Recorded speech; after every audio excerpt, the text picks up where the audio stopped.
প্রথমে শুভ সন্ধ্যা সবাইকে। আমার আগের বক্তারা আর সুমনদা যা বললেন, সত্যি কথা বলতে আমি কিছুই বুঝতে পারিনি। আমি একটু সিরিয়াস থাকার চেষ্টা করছিলাম, কিন্তু হচ্ছিল না। আমি মোবাইলে মেসেজ পেলাম যে হচ্ছে না, তুমি যেরকম থাকো সেরকমই হও। আরেকটা কথা বলে দিই যে কেউ যদি এটা এক্সপেক্ট করে থাকেন যে আমি যুক্তি তর্ক করতে এসেছি, আমি তর্ক করতে পারি, যুক্তি আমার আসে না। তো এখানে ওটা হবে না আমি শুনলাম, আর এই ঝামেলার মধ্যে আমি নেই। তো এসআইআর নিয়ে আমি যদি বলি, আমার আমার জ্ঞানে যতদূর হয়, যে কালকে সাপ্লিমেন্টারি লিস্ট প্রকাশ পেল। তো অ্যাকচুয়ালি আমার আজকে মন খারাপ, প্রচণ্ড মন খারাপ, কেননা আমার ওয়াইফের নাম ডিলিটেড লিস্টে আসেনি। এখন আমাকে অ্যাপ্লাই করতে হবে যে আমার ডিলিট কি করে হয়, জানি না কি হবে। তো আমি প্রথমেই বলে দিই যে আমি এখানে এমন একটা এক্সপেকটেশন নিয়ে এসেছি যে যাতে সবাই বলে, সবাই আমার নামই বলে এই শোয়ের পর, যে ওকে ডাকার কি দরকার ছিল। তো আমি একজন কমেডিয়ান, প্রথমে বলে দিচ্ছি, কেননা স্টেজে আমাকে কমেডি করতে দেখে অনেকে পার্টির নেতার সঙ্গে গুলিয়ে ফেলতে পারেন। না, মানে ওরকম আমি আমি নেগেটিভলি বললাম না, আমি পজিটিভলি বললাম। কেননা অনেক নেতার আমি দেখেছি সেন্স অফ হিউমার অসাধারণ, খুবই ভালো। আমি শুধু দেখেছি যে মানে সেন্স অফ হিউমার অসাধারণ, কিন্তু জোক নিতে পারেন না, মাঝে মাঝে দেখেছি। আমি যখন আমি একজনকে নাম করলাম, একজন নেতাকে, যে আপনি পলিটিশিয়ান তো ঠিক আছেন, কিন্তু কমেডিয়ান হিসেবে আপনি অসাধারণ, রেগে গেছেন। বলছে সাহস কি করে হয় আমাকে পলিটিশিয়ান বলার। তো মানে এই এই ব্যাপারগুলো হয় আর কি। সুমনদা আমাকে বললেন যে এরকম একটা শো আছে, সামনে ইলেকশন আছে, তো ইলেকশনের ওপরে কিছু জোক লিখে নিয়ে আসবে। তো আমি বললাম জোকের ওপর কি জোক লিখবো, আর খুব চ্যালেঞ্জিং ব্যাপার। তো অনেকে ভাবছেন যে মহাযুদ্ধের মতো একটা প্রোগ্রামে আমাকে কেন ডাকা হলো, এরকম একটা সিরিয়াস প্রোগ্রামে। হ্যাঁ, মানছি যে রাজনীতি একটা খুব গুরুগম্ভীর বিষয়, খুব সিরিয়াস ব্যাপার, কিন্তু আজকাল রাজনীতি এমন ছ্যাবলামোর পর্যায়ে চলে গেছে যে সুমনদা ভাবলেন যখন চলেই গেছে, তাহলে সরাসরি ডেকে কাউকে করানো যাক। তবে অনেকে জোক নিতে পারে, আমি দেখেছি অনেকে জোক নিতে পারে। আমি কদিন আগে একজন মানে একটা স্ট্যান্ড আপ কমেডির শোতে গেছিলাম, ওখানে গিয়ে আমি দেখলাম যে কয়েকজন টিএমসির সমর্থক আছেন। তো আমি পারমিশন নিয়ে নিলাম পলিটিক্যাল জোক করার আগে। আমি বললাম যে আমি পার্টির ওপর জোক করতে পারি তো, ওপেন প্রচন্ড, বলে হ্যাঁ অবশ্যই করতে পারেন, কিন্তু বিজেপি পার্টির ওপর। তো আমি আমি বিজেপির ওপর জোক করলাম, তারপরে দেখলাম কিছুজন রেগে গেল। তখন আমি বুঝতে পারলাম আচ্ছা ওখানে বিজেপি সমর্থকও আছেন। তো তখন আমি কি করলাম, যে একটা টিএমসির ওপর যোগ করলাম, একটা বিজেপির ওপর যোগ করলাম। তো আমার এই জিনিসটা খুব ভালো লাগে যে যারা যোগকে যোগ হিসেবে নেয়। Get up to 10% off on your first flight booking. Download the Make My Trip app now. मैं सिर्फ 3 घंटा आपसे मांग रहा हूं। इस 3 घंटे के अंदर मैं आपको एडवांस एक्सेल के फॉर्मूलाज के साथ লাগে যে যারা যোগকে যোগ হিসেবে নেয়।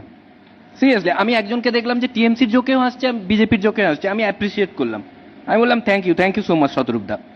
তো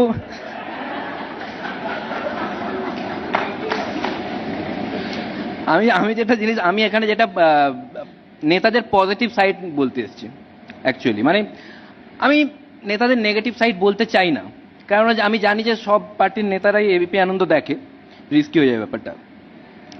আমি যেটা দেখেছি যে অনেকে যদি ভাবে যে আমার কেন্দ্রে আমি কাকে ভোট দেবো, আমি কনফিউজড, আমি ঠিক করতে পারছি না, আমি আত্মবিশ্বাস দেখে ভোট দেবো, যে কার আত্মবিশ্বাস বেশি, তাহলে বিপদে পড়ে যাবেন, ভোটই দিতে পারবেন না। কেননা কারো আত্মবিশ্বাস কম নয়, সবারই তুঙ্গে। আপনারা দেখবেন ইলেকশনের আগে যখন সাংবাদিক গিয়ে কোনো প্রার্থীকে জিজ্ঞেস করেন যে সামনে ইলেকশন, কি মনে হচ্ছে, জিতবেন? জিতে গেছি। কেউ ফিউচারে কথা বলে না, জিতে গেছি। সাংবাদিক ভয় পেয়ে যায় কি এবারে ইলেকশনের রেজাল্ট আগে বেরিয়ে গেল নাকি ইলেকশনে। মানে একটা আত্মবিশ্বাস, একটা কনফিডেন্স। আর একটা কমন ডায়লগ দেখবেন নেতাদেরকে, মানে প্রার্থীদেরকে যদি জিজ্ঞেস করা হয় যে মানে বিপক্ষ প্রার্থীর ব্যাপারে, সবাই বলছে যে ও ঘাবড়ে গেছে, ভয়, হেরে যাবে না, ভয় পেয়ে ঘাবড়ে গেছে, সবাই বলছে ঘাবড়ে গেছে। বিপক্ষ প্রার্থীকে জিজ্ঞেস করা হচ্ছে, ও বলছে এও ঘাবড়ে গেছে। এটা দেখে জনগণ ঘাবড়ে যায় যে আমাদের কেন্দ্রে সব ঘাবড়ানোর প্রার্থী কেন দিয়েছে।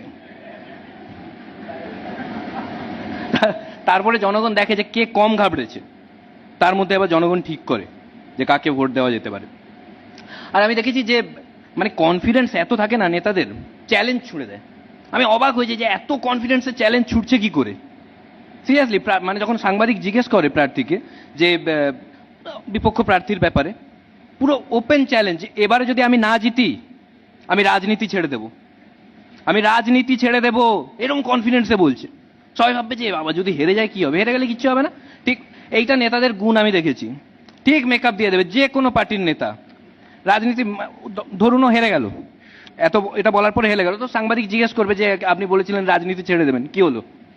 শুরু হয়ে যাবে, আমি বলেছিলাম আমি হেরে গেলে রাজনীতি ছেড়ে দেব, আমি সিদ্ধান্ত নিয়েছিলাম রাজনীতি ছেড়ে দেব, কিন্তু রাজনীতি আমাকে ছাড়বে না।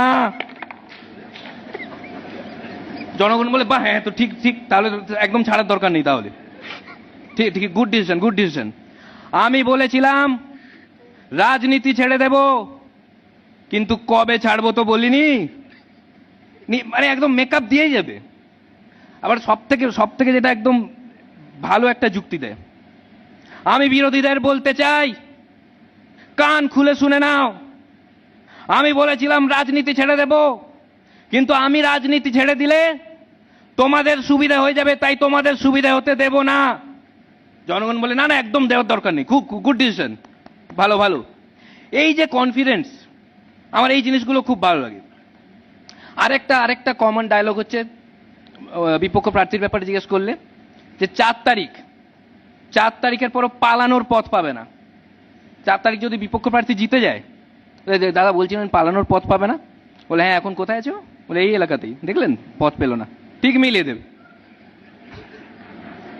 মিলিয়েই দেবে। আর আমি দেখেছি ভোটের প্রচারে সব নেতাদের মধ্যে একটা কম্পিটিশন থাকে প্রার্থীদের মধ্যে, যে কে কত সিম্পল হতে পারে, কোন প্রার্থী কত সিম্পল, কত কিউট নিজেকে দেখানো যেতে পারে। মানে বিভিন্ন জায়গায় যাচ্ছে, গ্রামে গঞ্জে যাচ্ছে প্রচারে, যা তার বাড়িতে ঢুকে খেয়ে নিচ্ছে, ঢুকে খাচ্ছে, যার বাড়িতে খাচ্ছে সে রেগে যাচ্ছে যে আমি ছিলাম না, আমার বাড়িতে ঢুকে খেয়ে নিয়েছে। সে ভাবছে এখন আমি কি খাবো, ওরা খেতে পারছে না। ওই জন্য দেখবেন গ্রামে ভোট হলে দেখবেন সব বাড়িতে তাড়াতাড়ি খেয়ে নেয়, তাড়াতাড়ি খেয়ে নাও, যে কোনো প্রার্থী ঢুকে যে কোনো মুহূর্তে খেয়ে নিতে পারে। আর দেখবেন মানে যখন যায় ওখানে বাড়িতে ঢুকে খাচ্ছে, তো মাটিতে বসে খাবে, টেবিল, আর যাদের বাড়িতে খাচ্ছে তারা টেবিলে খাচ্ছে। তারা বলছে দাদা আমরা এতটাও গরিব না, এরকম প্লিজ করবেন না। বলছে না আমি মাটিতেই খাবো, যতক্ষণ ক্যামেরা আছে আমি তো মাটিতেই খাবো, আমার টেবিলে উঠাতে গেলে আগে ক্যামেরা সরাও।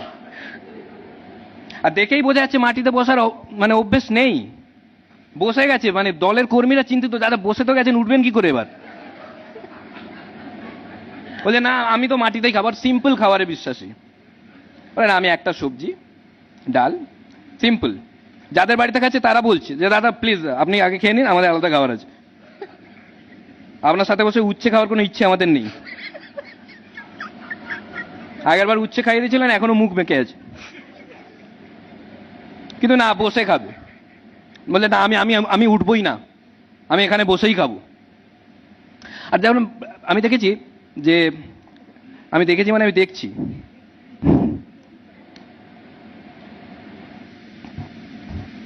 আর যত কিউট কিউট যে জিনিস যেটা বললাম, যে যখন প্রার্থীরা বলে যে বসে যায়, যখন সবজি খায়, আপনারা একটু ভালো করে দেখবেন, একটু ভালো করে লক্ষ্য করবেন, এক্সপ্রেশন আর কথা আলাদা হচ্ছে।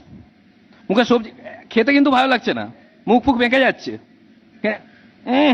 অসাধারণ, খুব সুন্দর সবজি, খুব দারুণ, এটা আমার খুব ফেভারিট, এটার নাম কি, খুব ভালো লাগে এই সবজিটা আমার খেতে। প্রচারে যাচ্ছে, যে কোনো বাচ্চা ওখানে খেলছে, বাচ্চার সঙ্গে কিছু না, ছোট বাচ্চা খেলছে, বাচ্চাকে কোলে তুলে আদর করছে, বাচ্চা বলে এটা কি হচ্ছে। আগের বার এসএসসি জিডিতে 697+ সিলেকশন দিয়েছি আমরা, কিন্তু বর্তমানে সীমান্তে খেলছে, বাচ্চাকে কোলে তুলে আদর করছে, বাচ্চা বলে এটা কি হচ্ছে। এত আদর তো আমার মা বাবা করে না, আমার মা বাবা তো এসআই এর ডিলিটেডে নাম আছে, তারপর বাচ্চা ফেলে চলে যায়। আর যখন কেউ ক্রিকেট খেলে না, প্রার্থী যাচ্ছে প্রচারে, কেউ ক্রিকেট খেলছে, ওখানে গিয়ে ব্যাটিং করা শুরু করে দেয়, যারা বাচ্চারা খেলে তারাই বিরক্ত হয়ে যায়, আবার সেই বাজে ব্যাটসম্যানটা আসছে, প্রত্যেকদিন 3-4 ওভার করে খেলে বেরিয়ে যাচ্ছে ফিল্ডিং না করে। ফিল্ডিং করতে বললেই বলছে যে আমার প্রচার আছে। আর এত বাজে খেলে, এত মানে 3 ওভার খেলছে, 30-40 বার আউট হচ্ছে, এক বলে 2 বার আউট হচ্ছে। ওর খুবই বাজে খেলে, মানে কেউ খেলা দেখে নিলে ভোট পাবে না। আমার মাঝে মাঝে মনে হয় খেলা দেখে নিয়েছিল বলে হেরে যাচ্ছে। আর কি বাধ্যবাধকতা আছে যে খেলতে হবে? আমি একটা ভিডিও দেখছিলাম, একজন মানে উদ্বোধনে গেছে, উদ্বোধনে বল মারতে গিয়ে উল্টে পড়ে গেছে। সাইডে একটা লোক বলছে, দাদা মানে আপনার রাজনীতি আর খেলা দুটোই একই। বলে থ্যাংক ইউ, বলে থ্যাংক ইউ না, দুটোই বাজে। আর আপনারা দেখবেন যখন টিভিতে দেখানো হয় যে এই প্রচারের ব্যাপার স্যাপার, প্রার্থীর ব্যাপারে যখন বলা হয়, আপনি একটু অন্যদিকে তাকিয়ে দেখবেন, আপনার মনে হবে না কোনো প্রার্থী পার্টির। আপনার মনে হবে যে কোনো ফিটনেস ইনফ্লুয়েন্সার ওখানে আছে, কোনো বড় নিউট্রিশনিস্ট। ভোটের প্রচারের ফাঁকে প্রার্থী কি খাচ্ছেন, কিভাবে নিজেকে ফিট রাখছেন, সারাদিন দেখাচ্ছে ভোটের প্রচারের ফাঁকে প্রার্থী কি খাচ্ছেন। আরে এত কি খাবে? দেখে মনে হচ্ছে ভোটের প্রচারের ফাঁকে প্রার্থী খাচ্ছেন না, খাওয়ার ফাঁকে প্রচার করছেন। সারাদিন খেয়ে যাচ্ছে। আর প্রার্থীরাও খুব সিরিয়াস, ভাবে যে হ্যাঁ আমার মধ্যে কিছু তো আছে। আমি সকালে হালকা একটা ব্রেকফাস্ট করে বেরিয়ে যাই। আমার মাঝে মাঝে এরকমও মনে হয় যে প্রার্থীরা যখন বাড়ি থেকে বেরোয় না সকালে, ভালো করে মাছ মাংস খেয়ে নেয়, বলে তাড়াতাড়ি খাইয়ে দাও, সারাদিন আজকে সবজি খেতে হবে। সকালে বেরিয়ে যাচ্ছে বলে আমি ব্রেকফাস্ট, একটা হালকা ব্রেকফাস্ট করে বেরিয়ে যাই, আর একটু বেলার দিকে একটা ডাবের জল খেয়ে নিই। যারা সারাদিন মানে সারা বছর যারা একটু লিটল লিটল নেওয়ার অভ্যেস আছে, তারাও এই সময় ডাবের জলে চলে আসে। আমি একটু ডাবের জল নিয়ে নিই। আমার এইভাবে চলে। আর একটু সিম্পল খাবার, মানে আমি দুপুরে একটু সিম্পল খাবার খাই, আর ক্যামেরা অফ হলে বিরিয়ানি। তো আর আমি না নেতাদের মধ্যে বাচ্চা আমি দেখেছি অনেক, মানে আমি আজকে পজিটিভ পয়েন্টগুলো বলছি, মানে নেগেটিভ আমি বলবোই না। যেটা বললাম নেগেটিভ নেই, ক্যামেরার সামনে তো নেই। তো আমি বাচ্চাদের পজিটিভ, মানে বাচ্চাদের মানে নেতাদের মধ্যে বাচ্চা মিল আমি দেখতে পেয়েছি। দেখুন আপনাদের বলে দিচ্ছি কিভাবে আপনারা রিলেট করতে পারবেন। আমি যখন ছোট ছিলাম, অনেক বাচ্চাদের আপনারা দেখবেন যখন বাসের ট্রেনে যায় টিকিট সংগ্রহ করে। আমরা ছোটবেলা করতাম, অনেক টিকিট জড়ো করে রাখতাম বাড়িতে, টিকিট না পেলে কাঁদতাম। নেতারাও।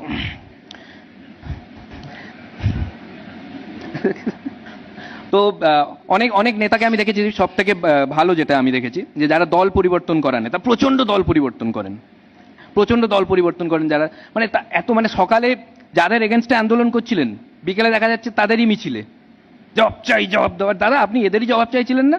বলে হ্যাঁ দিচ্ছিল না, তাই আসতে হলো। আমি সারা জীবন এরকমই জবাব চাইবো চারদিকে। এদেরকে না কেউ মিছিলে নিয়ে যায় না, ভয়।